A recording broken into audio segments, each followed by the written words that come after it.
In our last video, we moved from core concepts to practical applications. We dove deep into RAG and Bedrock agents, and you now know how to build an intelligent, context-aware system that can automate multi-step tasks. But building a great prototype is only half the battle. To run an application in production, we need to talk about three critical topics: model customization, evaluation, and provisioned throughput. These are the keys to building a generative AI service that is reliable, performant, and cost-effective. First, let's talk about model customization. The base models available in Bedrock are powerful, but they are generic. They don't know your company's unique tone of voice, your specific product line, or the niche domain knowledge required for your industry. When you need to specialize a model, Bedrock offers two primary methods: fine-tuning and continued pre-training. Fine-tuning is the process of adjusting a model for a specific task using a smaller labeled dataset. For example, if you want your customer service chatbot to respond in a very specific brand-aligned tone, you would fine-tune a model on examples of approved customer service transcripts. You are not teaching the model new facts. You are teaching it a new style, a new behavior, and improving its performance for a specific, repeatable task. It's like teaching a skilled musician to play a specific song. On the other hand, continued pre-training is the process of feeding a model a large volume of your own unlabeled data. This is how you update the model's foundational knowledge. For example, if you are a legal tech company, you can continue pre-training a model on your entire private legal document library. The model then learns the specific terminology, jargon, and relationships within your data, making it an expert in your domain. It's not learning a new skill, it's getting a massive update to its core knowledge. And when you're customizing a model, you'll encounter a concept called hyperparameters. You might remember in the first video, we talked about inference parameters like temperature and max output tokens. Those are for influencing the model's output after it's been trained.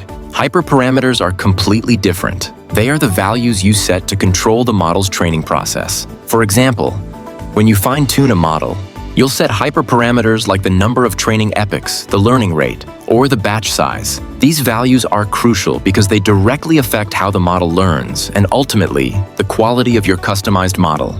Once you have a model, whether it's a base model or a custom one, the next challenge is knowing if it's actually good. This is where model evaluation comes in. Bedrock gives you the tools to systematically test and compare models to ensure you're using the best one for your use case. Bedrock offers two primary ways to evaluate a model. The first is human evaluation.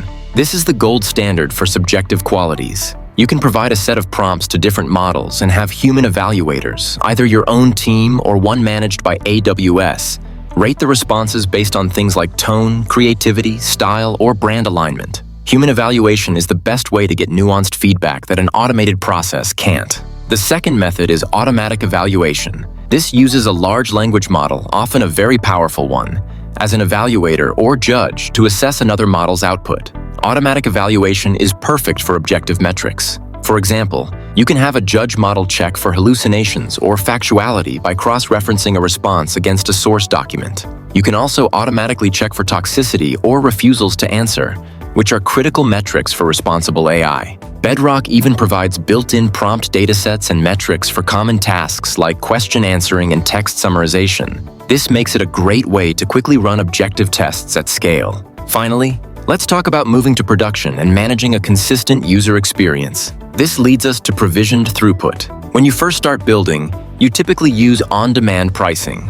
This is a pay-per-use model, which is great for experimentation. But in a production application with high traffic, on-demand can lead to inconsistent performance. When demand spikes, you might experience a higher latency because you're competing for shared capacity. This is unpredictable and can degrade the user experience. Provisioned throughput solves this. It's like renting a dedicated high-speed lane on the AI highway. When you purchase provisioned throughput, you are securing a specific amount of model capacity for a set period of time. This guarantees that your application will have a consistent low-latency response time, no matter how many other users are on the service. It makes your costs predictable and your performance reliable, two things that are non-negotiable for a production workload. So, there you have it.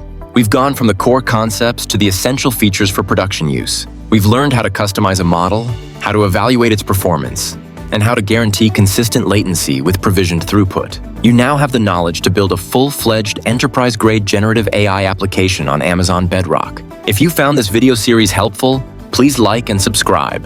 In our next video, we'll shift gears and show you how to start building your very first application on Bedrock, putting all of these concepts into action. Don't miss it.